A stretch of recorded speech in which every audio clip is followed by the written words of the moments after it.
Olá, sejam todos bem-vindos ao aulão preparatório do concurso de bolsas do Colégio Unificado.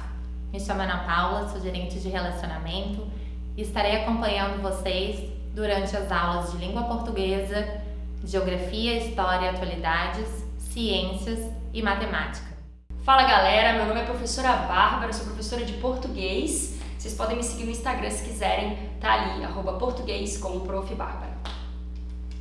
Bem, sobre o que vai ser a prova de vocês? A ideia dessa aula de hoje, que é bem curtinha, é dar um caminho para vocês sobre os assuntos que vocês têm que estudar para fazer o concurso de bolsas. Interpretação de texto é um conteúdo que cai, período composto por coordenação e subordinação é o outro conteúdo que cai, concordância nominal, que é um mundo super amplo, mas a gente só vai cobrar a concordância nominal com essas 3 palavras: menos, bastante e obrigado. Regência verbal, que também é um mundo super amplo, mas a gente só vai cobrar alguns verbos: verbo assistir, ir, chegar, obedecer e namorar. E o emprego da crase. A crase é super complexa. O que a gente vai fazer nesse aulão é dar uma pincelada geral no conceito principal da crase, para que vocês possam estudar depois com mais calma. Vamos então para o nosso próximo slide e começar as dicas que eu vou dar para vocês de interpretação de texto. Bem, interpretar um texto é ler e compreender. Então as dicas que eu vou dar para vocês vão ser super repetitivas. Olha só, primeira dica, leia com calma o texto. Segunda dica, leia com calma a pergunta.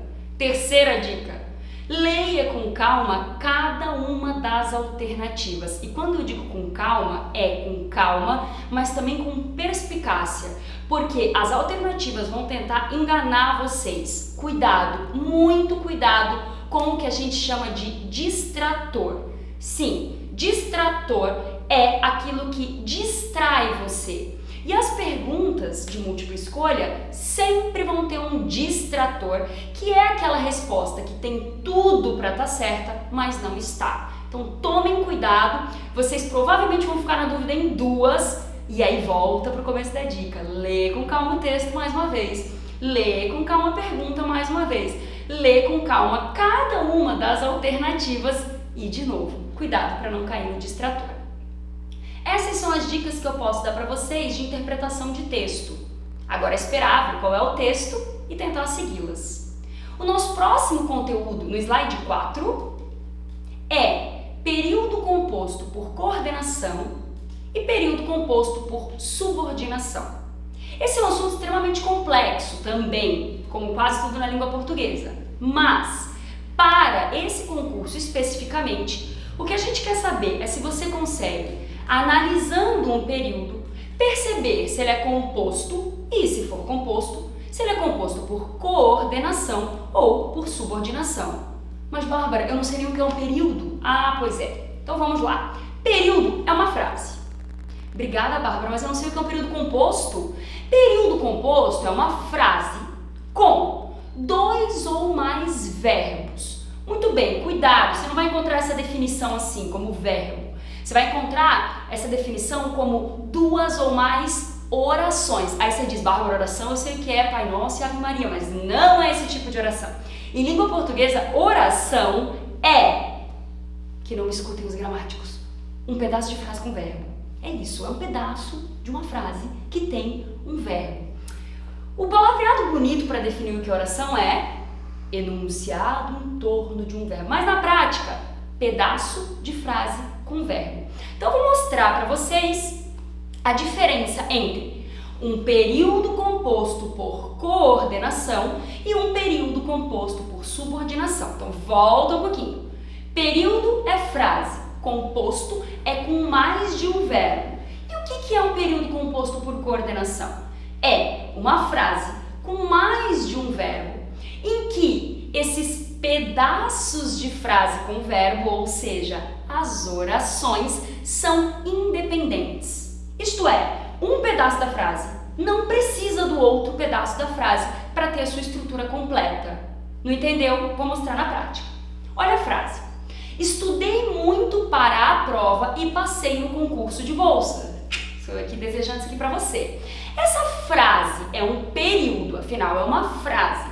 Quantos verbos essa frase tem? 2. O verbo estudei e o verbo passei. Se eu tenho 2 verbos nessa frase, eu tenho um período composto. Aí você vai ter que dividir essa frase em 2 pedaços. E cada pedaço vai ter que ter um verbo. Eu já fiz isso para você ali com aquela barra vermelha ajudando o seu caminho. Certo? O que a gente vai fazer agora? A gente vai analisar a primeira oração. A gente vai analisar o primeiro pedaço de frase com o verbo. Primeiro pedaço de frase, primeira oração, estudei muito para a prova. Olha a estrutura desse pedaço. Essa estrutura está bem sozinha ou ela precisa do outro pedaço para se completar? Vamos ver. Estudei muito para a prova. Acabou. Ela está bem sozinha. Se esse pedaço está bem sozinho e não precisa do outro, essa oração é independente. Se ela é independente, eu chamo de oração coordenada. Agora vamos para o segundo pedaço. Ignore a palavrinha do meio, este e, porque este e só está aí porque você decidiu colocar essas 2 orações na mesma frase. Então, ignora a palavra do meio e lê o resto. Passei no concurso de bolsas. O pedaço de frase passei no concurso de bolsas fica muito bem sozinho. A estrutura dele está ótima. Você não precisa da estrutura anterior. Então, se esse pedaço de frase com verbo, ou seja, essa oração, fica bem sozinha, ela também é uma oração coordenada. Recapitulando, você tem uma frase que tem mais de um verbo, portanto, é um período composto. Esse período composto é dividido em 2 pedaços, cada um também com um verbo, ou seja, 2 orações. E essas orações são independentes. Uma não precisa da outra para ter a sua estrutura completa. Por isso, esta frase é um período composto por coordenação. Agora a gente vai ver o período composto por subordinação. O que é algo ou alguém subordinado a alguma coisa ou alguma pessoa? É quando você depende dessa outra pessoa, seja para receber ordens ou seja para fazer o seu trabalho. E um período composto por subordinação, ele funciona mais ou menos dessa maneira. Nele, você vai ter mais uma vez uma frase com mais de um verbo, por isso período composto. E cada pedaço dessa frase, ou seja, cada oração, não é independente. Um pedaço vai precisar do outro pedaço. Vamos ver um exemplo. Espero que passe no concurso de bolsa. Eu também. Então, espero é o primeiro verbo. Qual é o segundo verbo? Passe. Então, você tem um período composto, uma frase com mais de um verbo. Você tem 2 pedaços de frase com o verbo. O primeiro pedaço é o espero. O segundo pedaço é que passe no concurso de bolsas. Então, você lê a primeira oração e vê que ela não fica bem sozinha. Espero. Espero o quê? Essa estrutura não está completa. E como que eu completo essa estrutura? Avançando na frase. Que passe no concurso de bolsas. Agora bem, que passe no concurso de bolsas não fica bem sozinho também. Um pedaço precisa do outro. E aí, neste caso, você vai ter um período, porque é uma frase, composto, porque tem mais de um verbo, e por subordinação, porque essas orações não são independentes. Uma precisa da outra. E aí, como você vai chamá-las? Oração principal e oração subordinada.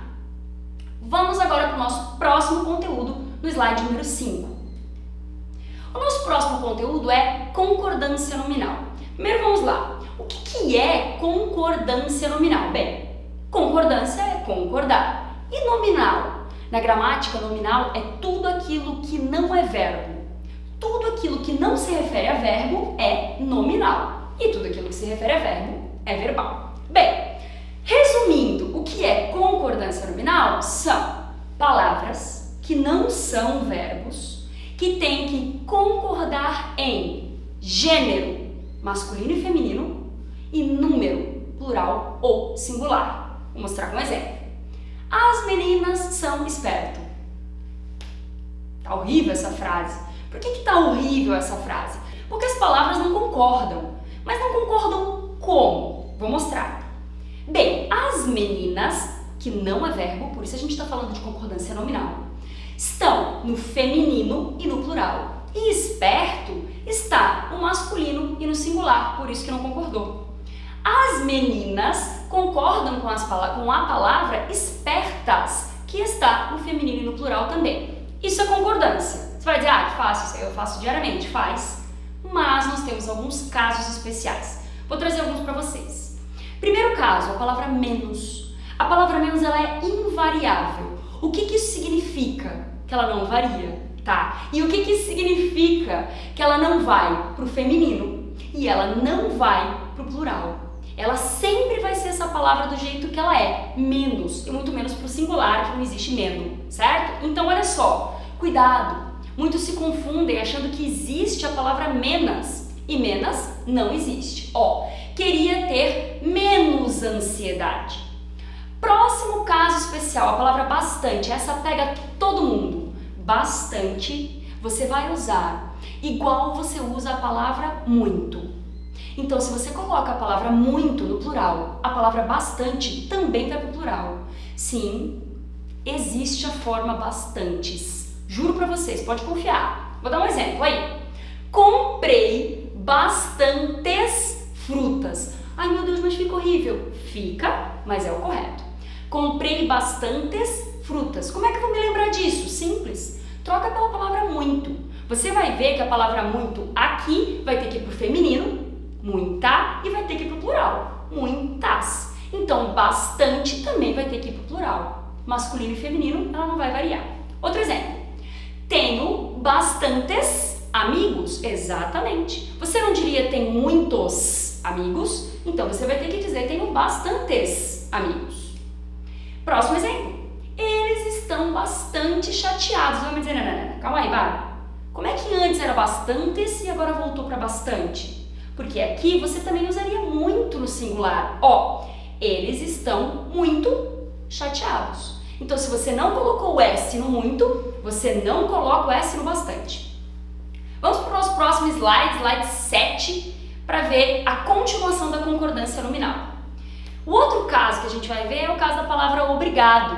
Então, obrigado, se você entender dessa maneira, não tem mais erro. Obrigado, essa palavra sempre vai fazer concordância com a pessoa que está agradecendo, com o gênero da pessoa que está agradecendo. Então, olha só, se a pessoa se identifica com o gênero feminino, ela vai responder obrigada. Então, obrigada, disse ela. Se ela se identifica com o gênero masculino, ela vai responder obrigado. Obrigado, disse ele. A língua portuguesa ainda não admite o gênero neutro, então, por enquanto, você não pode escrever obrigado. E se forem mais de uma pessoa? Obrigados, disseram eles. Sim, eu sei, fica feio, mas é assim mesmo. Obrigados, disseram eles. Muito bem. E obrigadas, disseram elas, se forem duas ou mais mulheres agradecendo. Vamos para o nosso próximo slide, slide 8, em que a gente vai ver regência verbal. Então lembra que eu falei, tudo que é nominal é porque não tem a ver com verbo. E tudo que é verbal é porque tem a ver com o verbo. E nesse caso é regência. Quando alguém rege sobre alguma coisa, alguém manda sobre alguma coisa. Tá, vamos entender isso um pouquinho melhor. O que é regência verbal? São alguns verbos que exigem ou não exigem certas preposições, que provavelmente você nem sabia. Vou dar um exemplo aqui que vai deixar você chocado, quer ver? Gosto chocolate.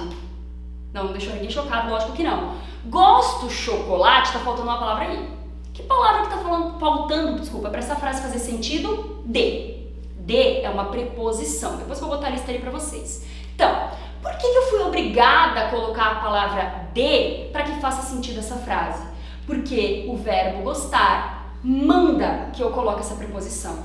Falando bonito agora, o verbo gostar rege a preposição de. Beleza, isso tá fácil. É assim simples, Bárbara? Não, não é assim simples. Coloco aqui para vocês um quadro com as principais preposições, que são as preposições essenciais. Então, os verbos podem pedir algumas dessas preposições e vou mostrar para vocês alguns casos em que a maioria ainda confunde na hora de usar. Então, slide 9, o complicando a sua vida com esses verbos que podem te dar trabalho daqui para frente. Então, vou começar com uma dupla.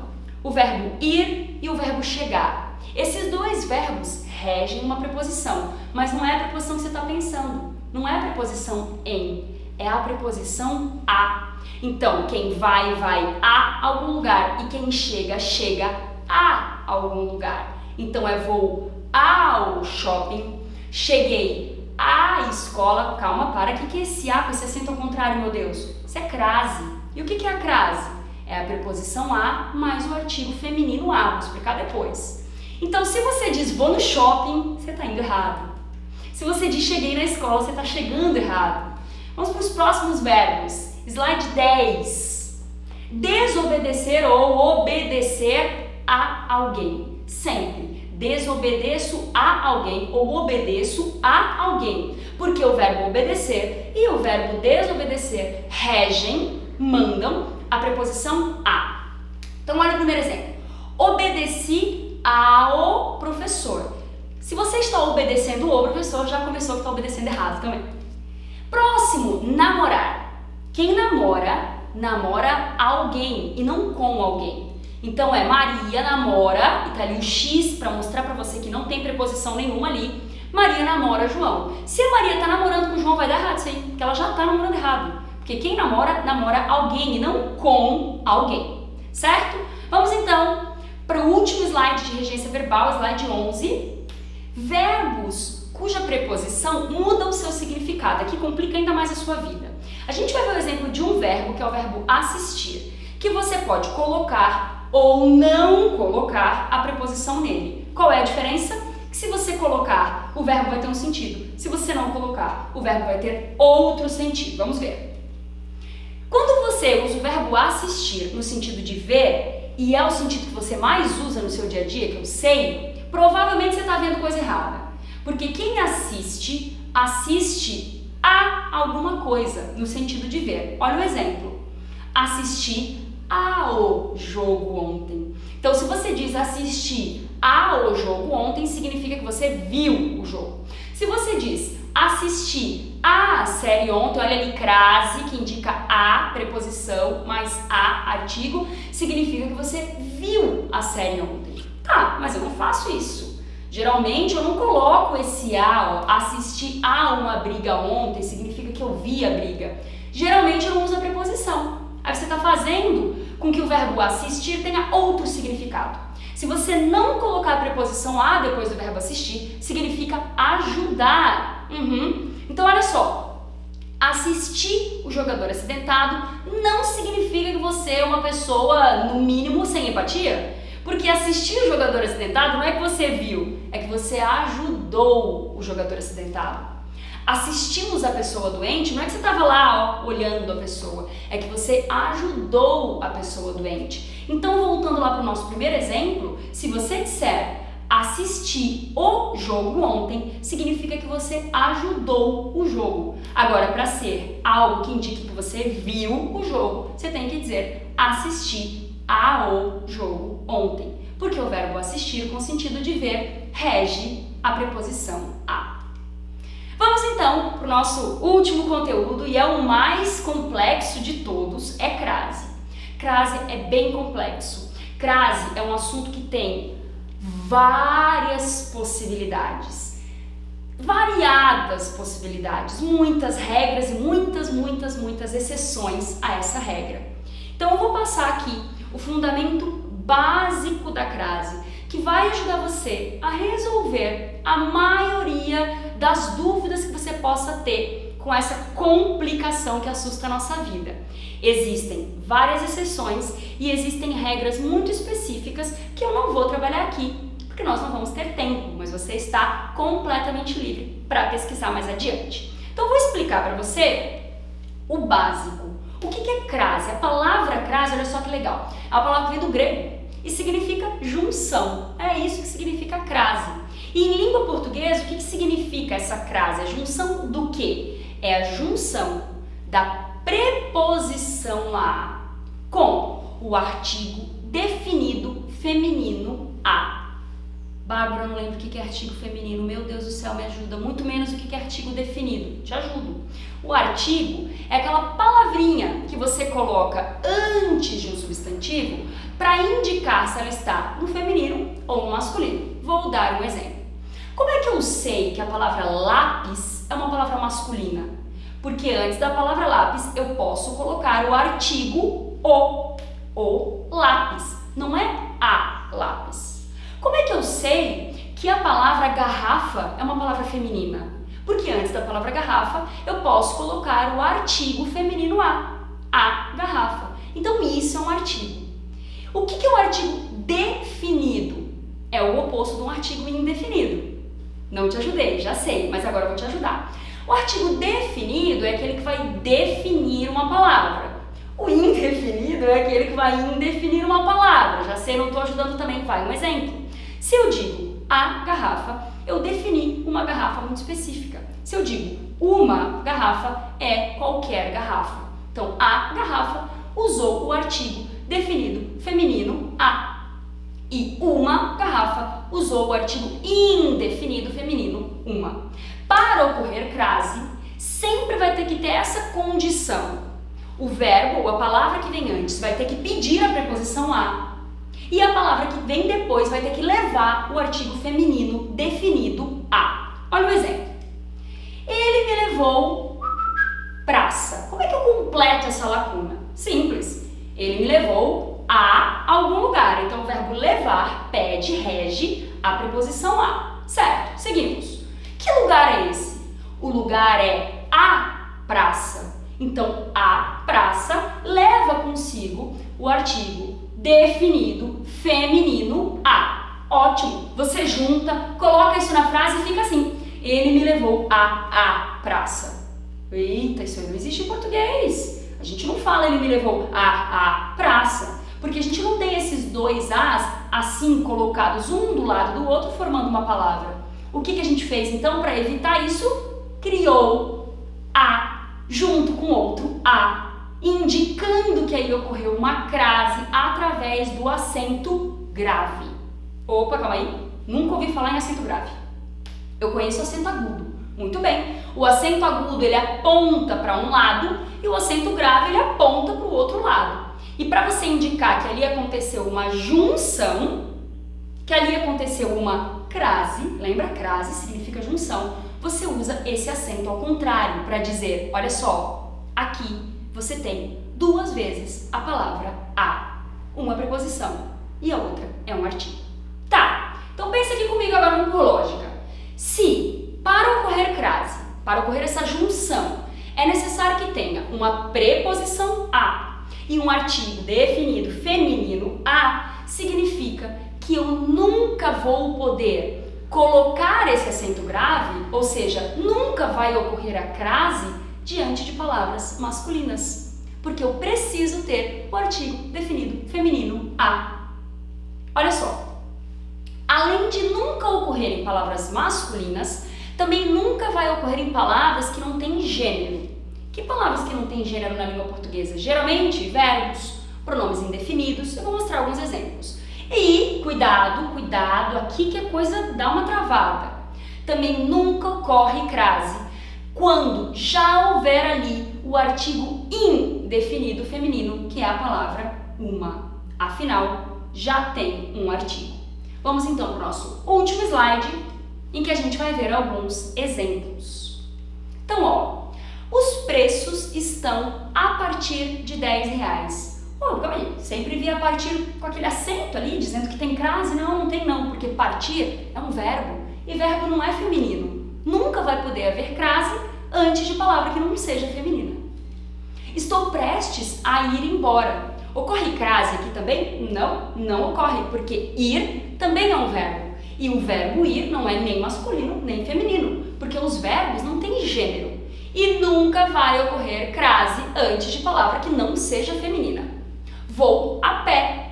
Eita, mas eu sempre escrevi vou a pé assim com crase. Não, mas não pode não. Por quê? Porque pé é uma palavra masculina. Nunca vai ocorrer crase antes de palavra masculina. Não ando a cavalo. A mesma coisa. Cavalo é uma palavra masculina. Então você não pode colocar o acento grave que indica a crase antes de uma palavra masculina. Fiz a prova a lápis. Igual. Você não tem crase antes de palavra masculina e lápis é o lápis. E por último aqui desses exemplos, Quando eu disse para você que não ocorria crase antes também do artigo indefinido uma. Olha só, vou a uma festa hoje. Se você colocar a crase ali, ficaria assim, vou a uma festa hoje. Lembra que crase é a? Pois é, não dá. Você já usou o artigo e o artigo é uma. Então, por isso não pode ir o acento grave, não ocorre a crase antes do artigo indefinido uma. Agora, ele ocorre antes de palavras femininas, aqui. Entreguei o livro à professora. Para você tirar a dúvida, tenta passar para o masculino. Entreguei o livro ao professor. Epa, se é o no masculino, no feminino é é a com crase. Vou à praia. Lembra, quem vai a algum lugar, não vai na, hein? Então, troca por uma palavra masculina. Vou ao shopping. Opa, se é ao shopping, é vou à praia, que eu troco pelo a com acento grave. Aquele preço era à vista. Vista é uma palavra feminina, à vista. E aqui, por ser uma locução, você precisa usar também o acento indicativo de crase, que é o tal do acento grave. Como eu disse para vocês, crase é um assunto super complexo, existem várias regras que envolvem o seu uso. O que eu passei foi o básico para que você consiga resolver a maioria dos casos. É isso, não se esqueça de confiar em você, faça uma boa prova e espero vocês ano que vem no Colégio Unificado. Agradecemos a todos que participaram do nosso aulão. Com certeza foi possível adquirir muito conhecimento. Aguardamos vocês nas nossas unidades de Balneário Camboriú e Itapema no dia 24 de outubro. Um abraço a todos!